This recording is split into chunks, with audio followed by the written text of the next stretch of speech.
बिस्मिल्लाहिर्रहमानिर्रहीम। अस्सलाम वालेकुम व्यूअर्स, मैं हूँ शहनाज। आप देख रहे हैं चूल्हा चौंका। कैसे हैं आप? उम्मीद करती हूँ आप सब ठीक होंगे। अल्लाह के फजल करम से मैं भी ठीक हूँ।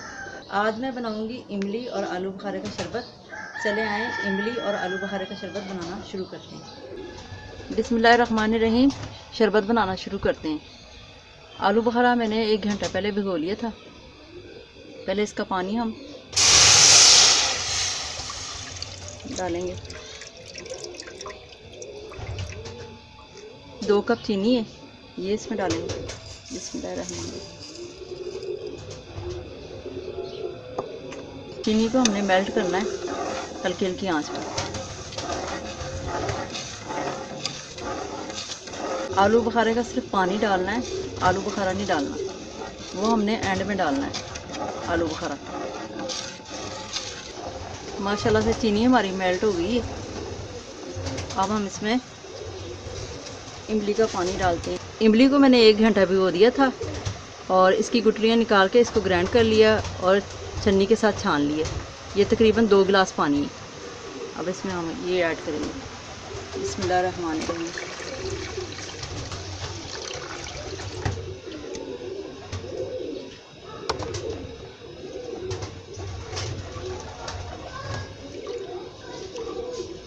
इसको हमने 15 मिनट तकरीबन पकाना है हल्की आंच पे। अब हम इसमें डालेंगे आलू बुखारा।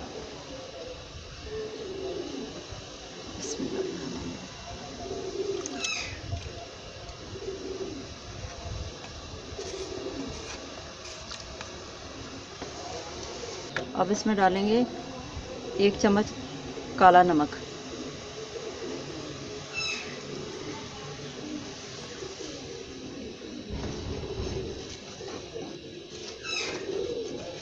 अब इसमें हम डालेंगे रेड फ्रूट कलर।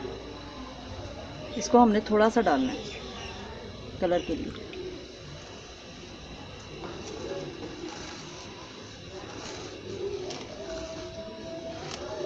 दस मिनट इसको और पकाना है हमने। 10 मिनट हो गए हैं, शरबत हमारा हो गया गाढ़ा। अब हम इसमें डालेंगे टाटरी, 2 चुटकी। टाटरी हमने इसलिए डाली है कि इससे चीनी जो है वो जमती नहीं है। फ्रिज में रखने से ना चीनी जमती नहीं है। इमली और आलू बुखारे का शरबत बहुत फ़ायदेमंद होता है। ये जिगर की गर्मी ख़त्म करता है। आगे से रमज़ान आ रहा है, आप रमज़ान में भी बना के इस्तेमाल कर सकते हैं। इसको 5 मिनट तकरीबन हम और पकाएंगे। 5 मिनट मैंने और पका लिया है इसको। अब चूल्हा बंद कर देते हैं। इसको ठंडा होने का इसका इंतज़ार करते हैं।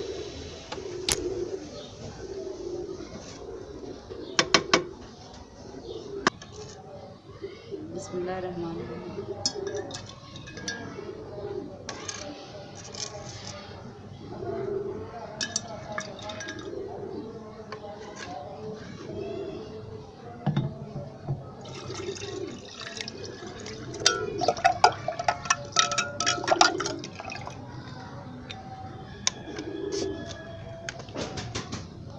इसमें डालते हैं बर्फ़ थोड़ी सी।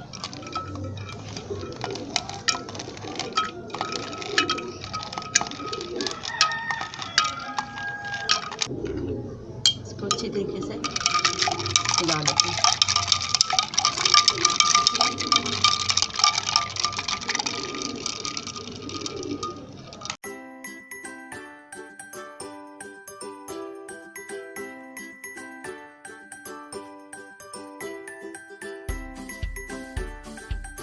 इमली और आलू बुखारे का शरबत हमारा हो गया तैयार। अगर आपको ये वीडियो पसंद आई हो तो लाइक कीजिएगा, दोस्तों में शेयर कीजिएगा, चैनल को सब्सक्राइब ज़रूर कीजिएगा। अपनी दुआओं में याद रखिएगा। अल्लाह हाफ़िज़।